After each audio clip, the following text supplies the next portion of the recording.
नमस्कार दोस्तों, आज के इस वीडियो में हम पढ़ेंगे प्रेरणार्थक क्रिया के बारे में। प्रेरणार्थक क्रिया के बारे में विस्तार से हम इस वीडियो में चर्चा करने वाले हैं। इसके जो भी भेद है उनके बारे में बात करेंगे, उदाहरणों के बारे में बात करेंगे और वीडियो के अंत में दोस्तों हम प्रेरणार्थक क्रिया से संबंधित जो महत्वपूर्ण प्रश्न है जो कि पिछले एग्जाम में आए हुए हैं उन पर भी चर्चा करेंगे, ताकि आपके ये जो टॉपिक है प्रेरणार्थक क्रिया ये अच्छी तरह से क्लियर हो सके। तो दोस्तों शुरुआत करते हैं। प्रेरणार्थक क्रिया किसे कहते हैं? सबसे पहले इसका जो शाब्दिक अर्थ है वो देखेंगे। शाब्दिक अर्थ है प्रेरित करना। प्रेरणार्थक क्रिया का शाब्दिक अर्थ है प्रेरित करना। जिस क्रिया से यह पता चले कि कर्ता कार्य को स्वयं न करके, कर्ता जो कार्य को स्वयं न करके किसी और को कार्य करने के लिए प्रेरित करता है, वहां प्रेरणार्थक क्रिया होती है। किस प्रकार से? उदाहरणों के माध्यम से उनको बिल्कुल स्पष्ट करके आपको ये जो टॉपिक है क्लियर करवाया जाएगा। दोस्तों आपकी स्क्रीन पर जो दिखाई दे रहा है, पहला उदाहरण बच्चा दूध पीता है, दूसरा उदाहरण है माँ बच्चे को दूध पिलाती है और तीसरा उदाहरण है माँ बच्चे को नौकर से दूध पिलवाती है। अब ये देखिएगा तीन उदाहरण हैं। इन तीनों उदाहरणों को करने के बाद में आप समझ जाएंगे कि प्रेरणार्थक क्रिया क्या होती है। पहले वाक्य में कर्ता बच्चा स्वयं काम करता है, बच्चा खुद काम करता है, अर्थात क्या काम करता है? दूध पीता है। दूसरे वाक्य में कर्ता माँ, इसमें कर्ता कौन है? माँ है। ये जो बच्चे को दूध पिला रही है, हालांकि ये कार्य तो स्वयं कर रही है लेकिन बच्चे के लिए कर रही है, अर्थात दूसरों के लिए कार्य किया जा रहा है। और तीसरे उदाहरण में माँ बच्चे को नौकर से दूध पिलवाती है। इसमें माँ क्या है? जो करता है वो बच्चे को किसके द्वारा? नौकर के द्वारा दूध पिलवाती है। तो जो पहला उदाहरण है ये तो प्रेरणार्थक क्रिया का नहीं है और जो दूसरा और तीसरा उदाहरण है वो प्रेरणार्थक क्रिया का उदाहरण है। अब हम प्रेरणार्थक क्रिया के भेद है जो उसके बारे में बात करेंगे। दो प्रमुख इसके जो भेद होते हैं कौन कौन से?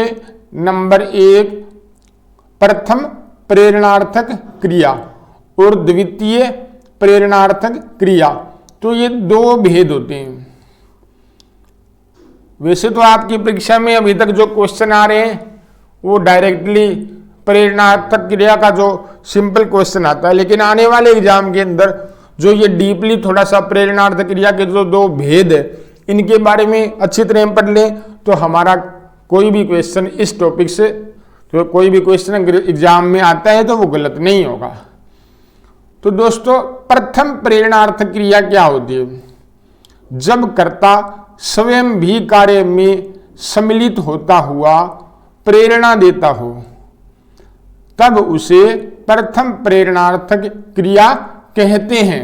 अब देखिएगा ये एग्जाम्पल है, इस क्रिया का जो एग्जाम्पल है प्रथम प्रेरणार्थक क्रिया का, उसको स्पष्ट करते हैं। जो वह सबको भजन सुनाता है। अब देखिएगा ये वाक्य, तो कर्ता कौन है इसमें? वह। अब यह क्या है? सबको, यह कार्य तो स्वयं कर रहा है लेकिन दूसरे के लिए कर रहा है, दूसरों के लिए। सबको मतलब दूसरों के लिए ये भजन है, ये सुना रहा है। हालांकि कार्य खुद कर रहा है लेकिन दूसरों के लिए कार्य कर रहा है, खुद के लिए नहीं कर रहा। तो जो प्रथम प्रेरणार्थक क्रिया होती है इसमें कर्ता स्वयं कार्य में सम्मिलित होता है लेकिन प्रेरणा के रूप में दूसरों के लिए कार्य करता है। थोड़ा डीपली हमने प्रेरणार्थक क्रिया को पढ़ा तो ये नई बात आपके सामने आई होगी। और जो द्वितीय प्रेरणार्थ क्रिया है इससे संबंधित आज तक एग्जाम में क्वेश्चन पूछा जाता रहा है, लेकिन आने वाले टाइम में प्रथम प्रेरणार्थ क्रिया से संबंधित भी क्वेश्चन आ सकता है, ध्यान रखिएगा। तो द्वितीय जो प्रेरणार्थ क्रिया है इसमें देखिएगा, जब कर्ता स्वयं कार्य नहीं करके दूसरों को कार्य करने की प्रेरणा देता है, दूसरों को कार्य करने की प्रेरणा देता है, उसे द्वितीय प्रेरणार्थ क्रिया कहते हैं। अब इसका एग्जाम्पल देखिए, वह गीता से सबको भजन सुनवाता है। तो वह गीता से, कर्ता क्या कर रहा है, गीता के द्वारा सबको भजन सुनवाता है। कर्ता खुद कार्य नहीं कर रहा, लेकिन दूसरे के द्वारा कार्य को पूर्ण करके और उस प्रेरणा के रूप में कार्य को करवाता है। तो इसमें बड़ी जो पहचान होती है प्रथम प्रेरणार्थ क्रिया और द्वितीय प्रेरणार्थ क्रिया में, यहाँ पे जो क्रिया है इसमें सुनाता, आता है, आती है, आते हैं, इस प्रकार से जो प्रत्यय जुड़े होते हैं। और जो द्वितीय प्रेरणार्थ क्रिया होती है इसमें वाता है, वाती है, इस क्रिया के पीछे अंत में वाता है, वाती है, वाते हैं, इस प्रकार जुड़े होते हैं जो प्रत्यय के रूप में। अब देखिएगा प्रेरणार्थ क्रिया के सम्मिलित उदाहरण देखते हैं। शिक्षक छात्रों से पुस्तक पढ़वाता है। तो जो कर्ता शिक्षक है ये छात्रों से क्या करवा रहा है, पुस्तक पढ़वाता है। तो ये क्या है, प्रेरणार्थक क्रिया। और कौन सी प्रेरणार्थ क्रिया है, द्वितीयक। श्याम माली से बच्चों को पिटवाता है। उसी प्रकार सेम उदाहरण द्वितीयक प्रेरणार्थ क्रिया का, मोहन मुझसे किताब लिखवाता है। यह उदाहरण भी जो द्वितीय प्रेरणार्थ क्रिया का उदाहरण है। अब देखिएगा मूल क्रिया से किस प्रकार से प्रथम प्रेरणार्थ क्रिया और द्वितीय प्रेरणार्थ क्रियाओं का निर्माण होता है, इसके भी एग्जाम्पल आप देख लीजिएगा। तो जो मूल क्रिया है जैसे खाना है, तो इसका जो प्रथम प्रेरणार्थक रूप कैसा होगा, खिलाना, और द्वितीय प्रेरणार्थक रूप कैसा होगा, खिलवाना। ठीक है। इसी प्रकार जो पीना है इसमें पिलाना हो जाएगा प्रथम प्रेरणार्थक क्रिया का रूप, और पिलवाना द्वितीय प्रेरणार्थक क्रिया। इसी प्रकार आगे के उदाहरण भी आप देख सकते हो। हंसना है, इससे हंसाना और हंसवाना। रोना है, इससे रुलाना और रुलवाना। सोना है, इससे क्या बनेगा, सुलाना और सुलवाना। इसी प्रकार उठना से उठाना और उठवाना। लिखना से लिखाना और लिखवाना। इस प्रकार से ये मूल क्रिया से प्रथम प्रेरणार्थक क्रिया और द्वितीय प्रेरणार्थक क्रियाएं बनती है। तो दोस्तों एक उदाहरण और देख लेते हैं, इसके बाद में इसके जो महत्वपूर्ण प्रश्न हैं उनके बारे में चर्चा करेंगे ताकि आपको ये टॉपिक अच्छी तरह से कवर हो सके। उदाहरण आगे का देखिएगा। मां बच्चे को दूध पिलाती है। मां बच्चे को दूध पिला रही, तो मां जो करता है वो खुद कार्य कर रही है प्रेरणा के रूप में, और किसके लिए कार्य कर रही है, बच्चे के लिए। तो बच्चे को दूध पिला रही है, प्रथम प्रेरणार्थक क्रिया। ठीक है दोस्तों। मां बच्चे को नौकर से खाना खिलवाती है। अब देखिएगा दूसरे के द्वारा कार्य करवाया जा रहा है कर्ता के द्वारा, तो यहां कौन सी क्रिया होगी, जो द्वितीय प्रेरणार्थक क्रिया। अब अगर हम पहचान की बात करें तो यदि क्रिया धातु के अंत में आता, आती, आते इस प्रकार के जो प्रत्यय के रूप जुड़े होते हैं वहां प्रथम प्रेरणार्थ क्रिया होगी। और इसी प्रकार यदि क्रिया धातु के अंत में वाता, वाती और वाते प्रत्यय रूप जुड़े होते हैं तो वहां द्वितीय प्रेरणार्थ क्रिया होगी। अब देखिएगा महत्वपूर्ण जो क्वेश्चन है जो परीक्षा में आ चुके हैं, तो आपको पता भी लग जाएगा कि किस प्रकार से क्रिया के अंदर प्रेरणार्थ क्रिया में प्रश्न पूछे जाते हैं। तो पहला क्वेश्चन है, निम्नलिखित वाक्यों में से किस वाक्य में क्रिया अकर्मक नहीं है। अकर्मक नहीं है। जंगल में हिरण दौड़ रहे हैं, अकर्मक क्रिया। छोटे बच्चे बात बात पर रोते रहते हैं, ये अकर्मक क्रिया। इसी प्रकार सुनीता ने अपने पिताजी से फोन करवाया। क्या करवाया? फोन पिताजी से। सुनीता कर्ता किसके द्वारा? पिताजी के द्वारा फोन करवाया। तो ये कौन सी है? द्वितीयक प्रेरणार्थक क्रिया। और आलसी बच्चे देर तक सोते रहते हैं, अकर्मक क्रिया। ध्यान दीजिएगा दोस्तों, एग्जाम के अंदर सीधा सीधा अगर अकर्मक क्रिया के अंदर स्वाभाविक क्रियाएं जितनी भी है, जैसे रोना है, सोना है, इस प्रकार से जो स्वाभाविक क्रियाएं मनुष्य की होती है, वो अगर वाक्य के अंदर हो तो वो डायरेक्टली अकर्मक क्रिया में वाक्य चला जाता है।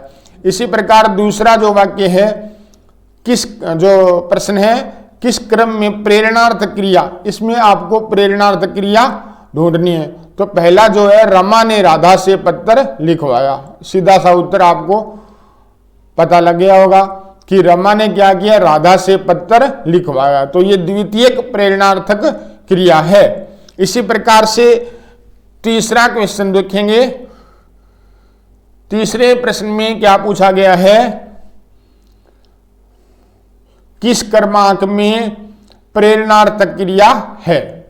अध्यापक ने छात्रों से पुस्तक पढ़वाई। क्लियर उत्तर, क्योंकि अध्यापक करता है, वो छात्रों से क्या करवा रहा है? पुस्तक पढ़वा रहा है। इसी प्रकार चौथा प्रश्न देखिएगा, प्रेरणार्थ क्रिया का प्रयोग किस वाक्य में किया गया है? किस वाक्य में किया गया है? इसका सही उत्तर होगा, अध्यापक छात्र से कहानी लिखवाता है। इसी प्रकार पांचवा प्रश्न देखिएगा, किस वाक्य में प्रेरणार्थ क्रिया है? इसमें सही उत्तर होगा, किसान खेत के सूखे पेड़ कटवा चुका है। तो किसी के द्वारा सूखे पेड़ है वो कटवा चुका है। तो प्रेरणार्थ क्रिया जो बे ऑप्शन इसका सही होगा। इसी प्रकार आगे का प्रश्न देखिएगा, छठा जो क्वेश्चन है उसमें क्या है कि प्रेरणार्थक क्रिया नहीं है, ध्यान रखिएगा, वो हमें ढूंढनी होगी। तो इसमें हंसाना, किसी को हंसाना, जगाना, किसी को जगाना, लिखवाना, किसी से लिखवाना, तो ये तो प्रेरणार्थ क्रिया होगी। लेकिन भूलना एक ऐसी क्रिया है जो स्वाभाविक मनुष्य की स्वाभाविक क्रिया है, अकर्मक। तो इसमें सही उत्तर क्या होगा? भूलना। इसी प्रकार सातवें जो प्रश्न में देखिएगा, प्रेरणार्थ क्रिया का उदाहरण है। प्रेरणार्थ क्रिया ढूंढनी है तो जगना, बोलना, सुलाना, भूलना। तो इसमें सही क्या होगा? सुलाना। किसी के द्वारा सुलाया जा रहा है किसी को। जगना, ये बोलना, भूलना, ये स्वाभाविक क्रिया होती है मनुष्य की। और जो स्वाभाविक क्रियाएं होती है मनुष्य की, वो अकर्मक में चली जाती है। सबसे बड़ी पहचान है अकर्मक क्रिया की। उसके बाद में जो अंतिम प्रश्न है, जो प्रेरणार्थ क्रिया का उदाहरण इसमें नहीं है, तो नहीं है वो देखना है।